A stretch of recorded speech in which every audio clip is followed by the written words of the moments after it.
Et salut à tous mes petits Kendamaniacs, on est à la maison aujourd'hui pour qu'on revienne sur les bases de nos tutos qui est qu'est-ce que je vous dis, pourquoi je parle comme ça chelou avec de l'anglais quelque part, du japonais autre part et tout ce qui s'ensuit. Je vais donc un peu décomposer un kendama, ces différentes parties et de quoi je parle quand je vous parle en fait avec des mots comme swing, spike, big cup, bevel et tous ces trucs complètement chelous. Dans mon ken dama, j'ai donc un ken et une tama.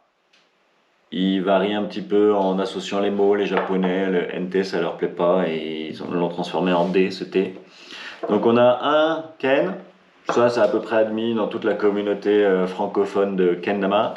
Par contre, on a un ou une tama ou une dama.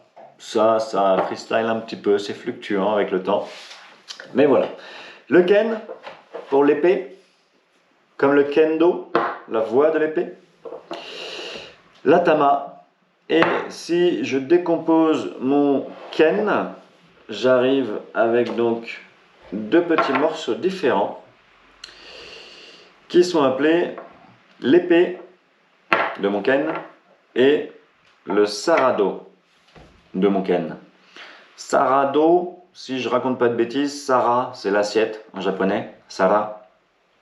Donc les coupes, la voie ou le chemin d'eau des coupes. Ok.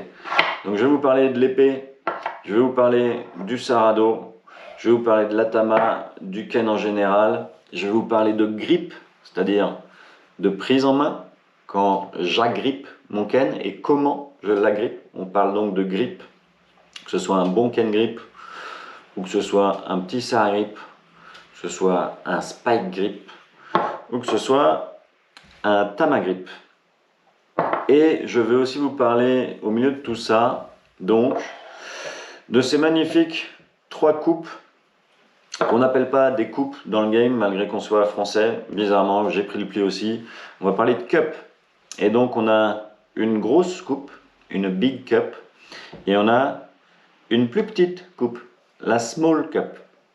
Je vais donc toujours vous parler de big cup, de small cup. Et pour ce qui est de cette petite coupe cachée là en bas qui est à la base du ken, on va parler de base cup.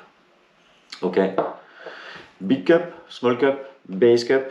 Et pour le pic, malheureusement, qui est au bout de cette épée, on va parler de spike, l'épine en anglais, si je raconte pas de bêtises. Et je vais vous parler de spiker la tama, n'est-ce pas? Parce qu'on francise même les anglicismes d'un jeu complètement japonais. Oh oui, c'est très simple. Que dites-vous? Et big cup, small cup, base cup, spike. Je vais enfin venir vous parler de notre tama et de son bevel, cette petite bouche K, un angle différent du trou qui est en dessous. On parle donc de bevel et je vais parler, plutôt que du trou, je vais essayer de me mettre à vous parler du fourreau de notre tama qui va sur notre spike au bout de notre épée.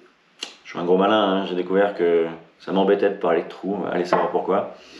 On va donc parler de fourreau, de bevel, de tama, de spike, de big cup, de small cup, de base cup, de grip.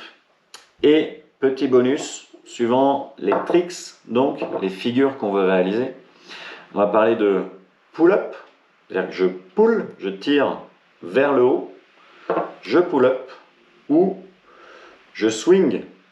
On peut swing pas mal de choses, qui est donc un balancement de la boule. On peut swing, spike, on peut pull-up, spike, et on va swinger airplane, on va faire des whirlwind, on va faire du baseball, et on va faire plein de trucs complètement chelous avec cet objet complètement improbable pour s'éclater, s'amuser, se challenger, le tout dans un argot mi-anglais, mi-français, mi-japonais. J'espère que j'ai été assez clair. Je reviens tout de suite pour un prochain tuto sur comment changer ma ficelle, comment mettre un magnifique petit roulement en métal au bout de cette dernière. Et comment, par exemple, mettre son ken en gaucher, puisqu'ils sont tous montés en droitier au départ. Voilà. À tout de suite pour un prochain tuto. Donc, ficelage, et je vous laisse là-dessus en espérant qu'on se comprenne pour la suite des festivités. Allez, prenez bien soin de vous. Peace.